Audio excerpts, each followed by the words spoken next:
Yo, happy Sunday, cadre.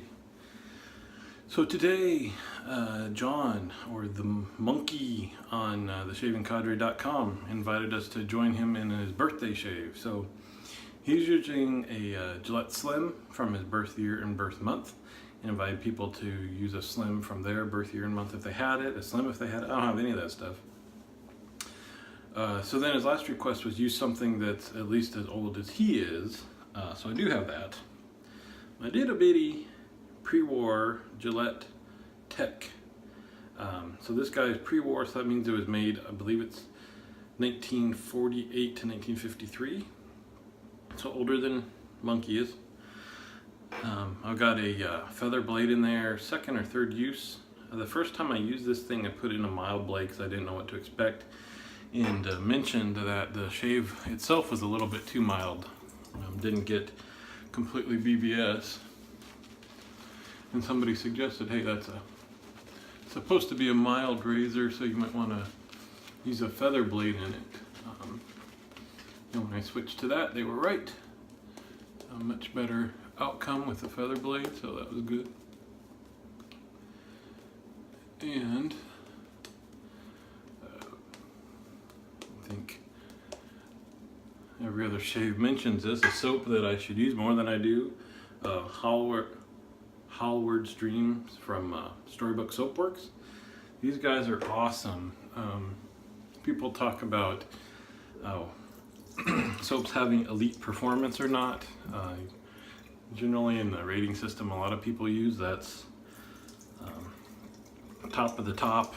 Everything is perfect. And I think for me, if I was to rate elite soaps, Storybook Soapworks would be there. Easy to get a lather, beautiful lather, great cushion, great residual slickness. Everything is awesome.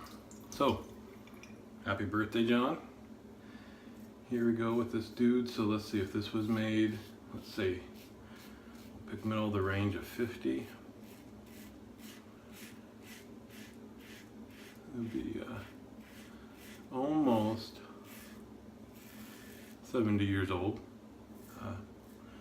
Some guys are shaving with some straights that are over 100 years old today for him.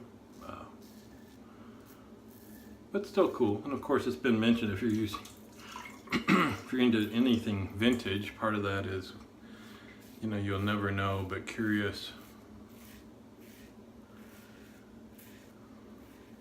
the path that the item has taken before it's gotten to you. So, you know, it could be anywhere from, you know, this sat in somebody's drawer and didn't get used a lot, to, you know, somebody's memory of, you know, they watched their grandpa shave with this when they were a kid or something, and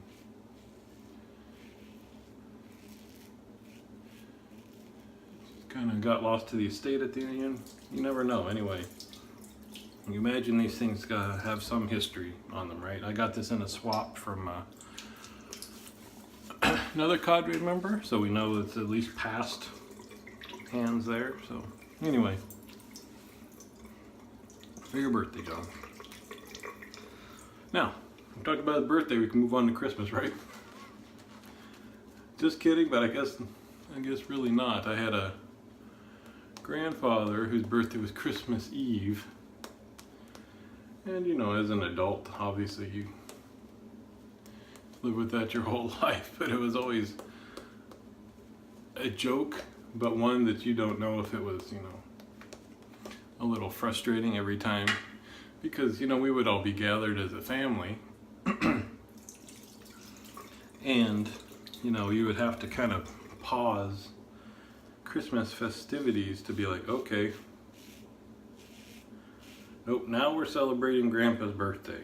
Presents, cake, got it, birthday done, okay, back to Christmas. So it wasn't, you know, some people, again, half jokingly say, this is my birthday week, but, you know, they'll have a party at work and a party at home and a party with friends, or, you know, my birthday's on a Wednesday, so we'll celebrate it on a weekend, and you got an hour, you know, it's like, anyway. So getting close. It was mentioned, somebody on the forums mentioned how many days till Christmas, and I said, I'm not ready yet. Which we got the house decorated early, and we can get our tree pretty early, and presents, but my parents are coming down Christmas Day, that we're hosting. So we'll do the big Christmas meal the day after Christmas, actually, because my daughter comes back Christmas evening. That's when we'll do all of our presents and stuff, but be a little much to, since our Christmas won't be over until, you know, pretty much bedtime, to deal with the whole meal and all that stuff the same day. But, you know, we gotta find recipes of what we're gonna make the shopping list. Whoop, geesh, get some.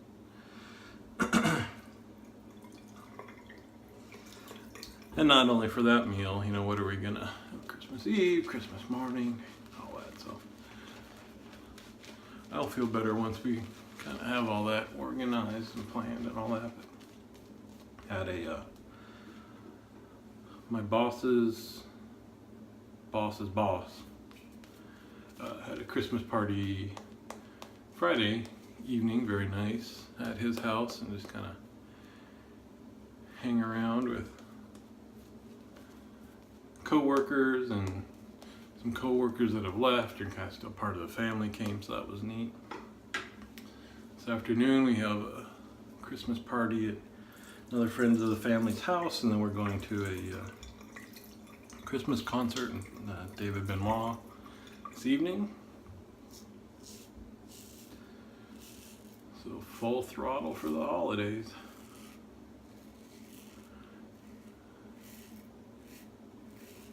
But one new thing we're trying this year,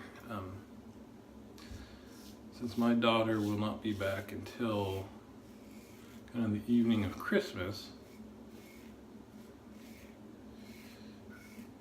we let our other girls, or we all, wake up Christmas morning and open up the stockings from Santa, and usually their main gift is Santa's gift, so they'll open that one Christmas morning. Then we've got all day to wait, so my parents show up, so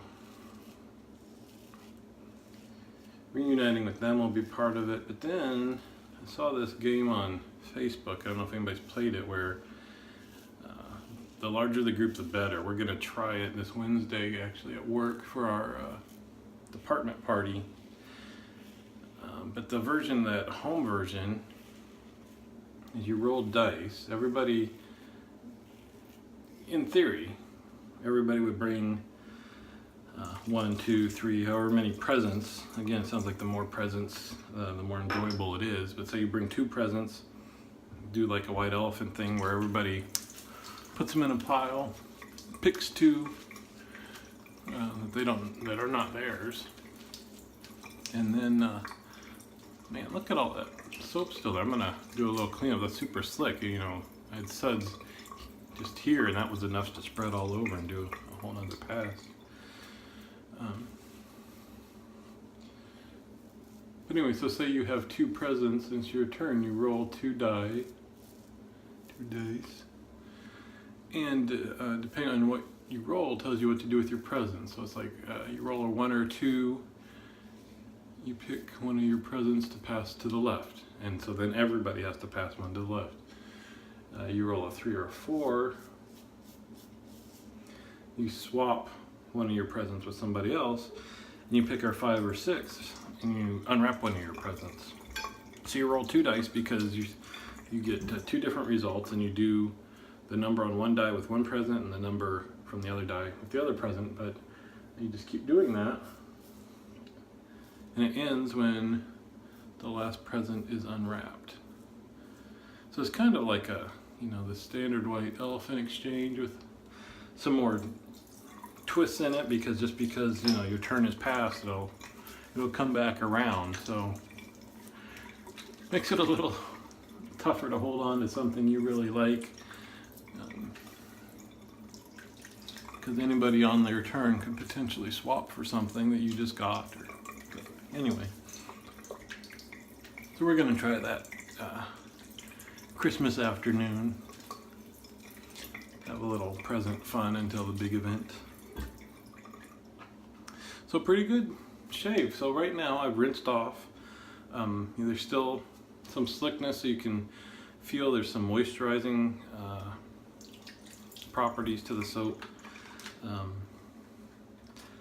So I've got 4 soaps from Storybook. Ooh, so I got some alum sting all on the neck here. So it does give, with the feather blade, it does give a good shave. Need just a touch of cleanup, and now it's BBS all over. But I haven't used it a lot, so I would say for me right now, it's not irritation free, so not as good of an end result as the more modern DEs. But also, modern DEs are what I'm used to using. I'm used to the weight, the heavy weight of modern DEs, and I don't know if the angle of the blade is a little bit better now, or for the ones that I found that work for me, where I don't get much, if any, irritation, or it's just that I would need a little bit more practice with the tech. But one thing, I have 4 of the Storybook Soapworks scents. I keep waiting for them to come out with more,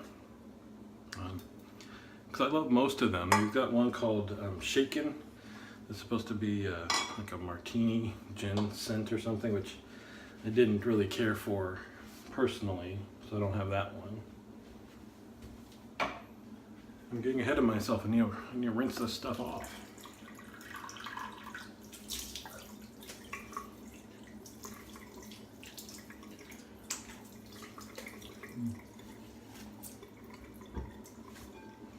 I got to cleaning and forgot. Generally just rinse my bowl out and then rinse off the alum. If it stays on there too long, then it really dries out my skin. There's lemon.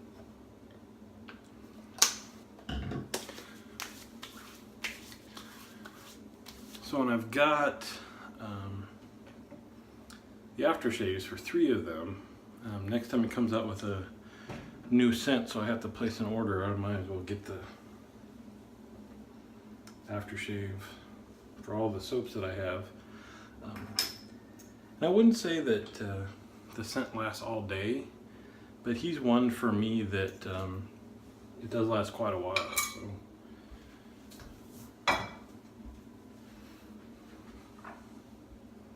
getting low.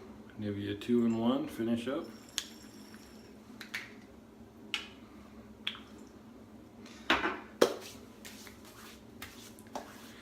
I'll say one thing, the main things I've learned from the folks on the cadre. I'm gonna let this dry down just a second. Don't be shy with your products. Like I mentioned in my last video, I think, or the one before that, I've switched to using more soap when I make my lather. Same thing for this stuff. You know, you watch them and I worry about using it up, but you fill up that thing. Oh, back of here. Get it up in the hair so that it lasts a little bit. Get it on the arm hair. That's where you get, it stays a little bit longer, scent-wise. Then, you think you'd be done. So, you used to just, you know, here, you learn to get it in the hairs. Then you do KJ style. You let it dry down a second. Second application.